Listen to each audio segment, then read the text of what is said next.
All children have a fundamental right to a quality public education would be enshrined in the state constitution if a proposed amendment reintroduced Monday at the Capitol gets approval from Minnesota voters. We need a catalyst for change. The amendment, named for retired Minnesota Supreme Court Justice Alan Page, has the backing of Republicans and Democrats who say this is the avenue to close the state's achievement gap. This forces the legislature to deal with a problem that they've talked about and admired for many, many years. The pandemic has deepened the achievement gap on fault lines of race and socioeconomic status. Governor Tim Walz, a former teacher, champions mending those cracks, but has proposed his own way of doing it that includes more than $700 million in new K-12 funding, some of which will fund programs with racial equity in mind. Ensuring that every child, regardless skin color or zip code, had the opportunity to get a world-class education. Education Minnesota supports Walz's proposal and rejects the Page amendment,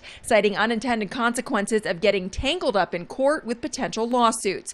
In a statement, it says, quote, "The problems facing public education are too urgent and obvious to waste time and money on constitutional lawsuits. The cases could take as long as a decade to resolve and lead to a drawn-out fight between the judicial and legislative branches over control of education policy and funding." Still, Page hopes the legislature will move on his amendment and voters will agree. I haven't seen anything over the last